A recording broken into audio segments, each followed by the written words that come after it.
देखिए, ये तो चोट है, पुलिसिया लाठीचार्ज का चोट है। ब्रिटिश हुकूमत से भी ज़्यादा तानाशाही सरकार बन गई है। और हमको किस बात की सज़ा दी गई हमारे साथ 3 अभ्यर्थियों और छात्र नेताओं को कि हम लोग सच बोल रहे थे, हम लोग सरकार को उनका वादा याद दिला रहे थे। इसलिए ये तिरंगे झंडे का जो अपमान किया है पुलिस वालों ने, इसके लिए किसको सजा दी जाएगी? तिरंगे झंडे को नाक से पूछ रहा है। तिरंगा झंडा से पसीना पोंछ रहा है, पैर से मारा जा रहा है तिरंगा झंडा को, महिला अभ्यर्थियों को गालियां दी जा रही माँ बहन की गंदी गंदी, और पैर से मारा जा रहा है, लाठी से मारा जा रहा है जेंट्स पुलिस के द्वारा। 20 मई को सुबह 7:30 बजे के आसपास मारा पीटा गया, बुरी तरह मारा पीटा गया है। तो हुजूर, आप शिक्षक भर्ती को लेकर बैठक नहीं कीजिए, सिर्फ विज्ञापन निकाल दीजिए 46,000 पदों पे, उसके बाद आप बैठक कीजिएगा। क्योंकि जब जब आप बैठक खेलते हैं तो सीटों की संख्या कमती जा रही है। सम्राट चौधरी से मिलेंगे, शिक्षा मंत्री से मिलेंगे, क्या बोलेंगे? सीधी सी बात है, हम उनसे यही मांग करेंगे, TRE4 को लेकर सारी समस्याएं बताएंगे अभ्यर्थियों की। 15 लाख जो अभ्यर्थी है 2 साल से, वो कितना तड़प रहे हैं। इस वैकेंसी से सरकार को क्या लाभ होगा, हमें भी बताएंगे। सरकार को भी लाभ होगा भाई। नमस्कार, प्रभात खबर में आपका स्वागत है। मैं हूं आपके साथ राज कमल। आपको मालूम है कि बीपीएससी TRE4 को लेकर पटना के सड़कों पर महा आंदोलन छिड़ा था, जिसमें छात्र नेता दिलीप को पुलिस ने उठा लिया था। और देखिए, अब जेल से बाहर निकले हैं। ये सब क्या हुआ है आपको दिलीप जी? देखिए, ये तो चोट है, पुलिसिया लाठीचार्ज का चोट है। ब्रिटिश हुकूमत से भी ज़्यादा तानाशाही सरकार बन गई है।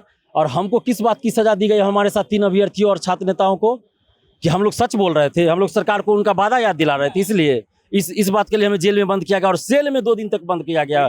और देखिए, ये तिरंगे झंडे का जो अपमान किया है पुलिस वालों ने, इसके लिए किसको सजा दी जाएगी? तिरंगे झंडे को नाक से पूछ रहा है। तिरंगा झंडा से पसीना पोंछ रहा है, पैर से मारा जा रहा है तिरंगा झंडा को, महिला अभ्यर्थियों को गालियां दी जा रही माँ बहन की गंदी गंदी, और पैर से मारा जा रहा है, लाठी से मारा जा रहा है जेंट्स पुलिस के द्वारा। तो इसके लिए किसको सजा मिली? जेल में भी आपके साथ कुछ हुआ है? जेल में हुआ है मेरे साथ।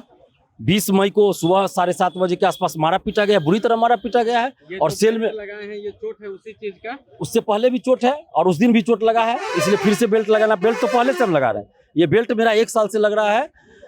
चोट की वजह से जो पिछले आंदोलनों में चोट लगा, फिर वो 8 मई को चोट लगा, फिर 20 तारीख को मारा गया, तो उसकी वजह से बेल्ट उतर ही नहीं रहा है। देखिए, यही सरकार ने 2023 में घोषणा किया था कि साल में हर साल 2 बार STT कराएंगे और 1 बार TRE का विज्ञापन देंगे। 23 से 26 आ गया, क्या हुआ उस वादे का? कुछ नहीं हुआ। पिछले साल सरकार ने क्या कहा? 2025 में TRE4 50,000 सीटों पर, 2026 में TRE5 50,000 सीटों पर। अभी तक TRE4 का भी विज्ञापन नहीं आया। अभी 8 मई को जब आंदोलन था, शिक्षा मंत्री जी ने कहा कि जून प्रथम सप्ताह में विज्ञापन जारी होगा TRE4 का। फिर 20 मई के शाम से कह रहे हैं कि जुलाई में आएगा 20,000 सीटों पर। ये क्या चल रहा है?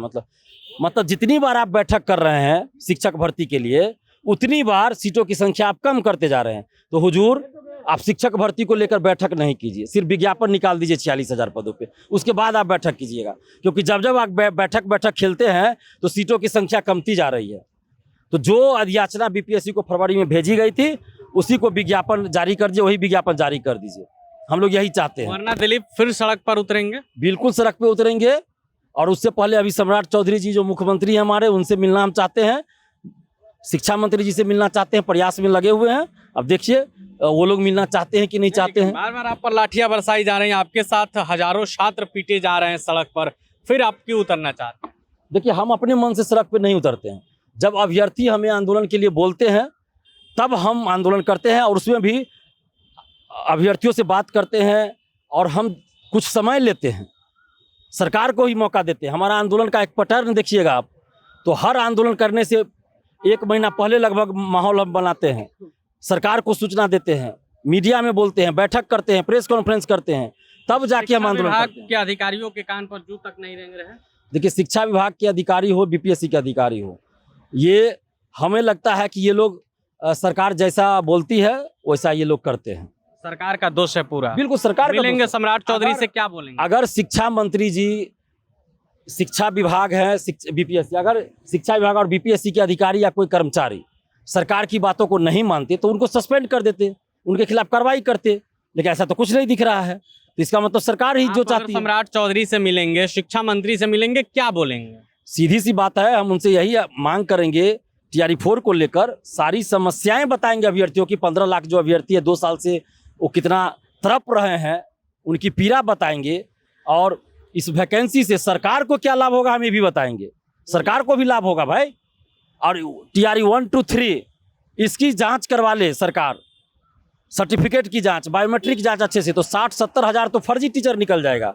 तो उतना का वेतन नहीं देना पड़ेगा, उतना वेतन बचेगा, राजस्व में उतना पैसा आएगा जो उतने दिन से वेतन उन लोग को मिला है सारा वापस कर TRE 1 to 3 में भी घोटाले हुए हैं। बिल्कुल हुए हैं। तो सरकार को तो 60-70 हज़ार सीट ऐसे ही मिल जाएगा और पैसा भी मिल जाएगा, वेतन भी नहीं देना पड़ेगा, और पहले जो वेतन उठाया वो भी पैसा वापस करना पड़ेगा, तो सरकार के राजस्व में भी पैसा आ जाएगा। चलिए, तो अभी आपने छात्र नेता दिलीप को सुना। इन्होंने कहा है कि हम मुख्यमंत्री सम्राट चौधरी से मिलेंगे, शिक्षा मंत्री मिथिलेश तिवारी से मिलेंगे, और मिलेंगे तो बताएंगे कि कैसे TRE 1 to 3 में भी घोटाले हुए हैं, 60 से 70 हज़ार शिक्षक फर्जी हैं। वहीं दूसरी तरफ जो मुख्यमंत्री ने ऐलान किया है 5 साल में 1 लाख शिक्षकों की नियुक्ति का, उस पर भी इन्होंने सवाल खड़े किए हैं कि जब जब बैठकें हो रही हैं तब सीटों की संख्या कम की जा रही है। लेकिन दिलीप लाठी चलने के बावजूद फिर सड़क पर उतरेंगे।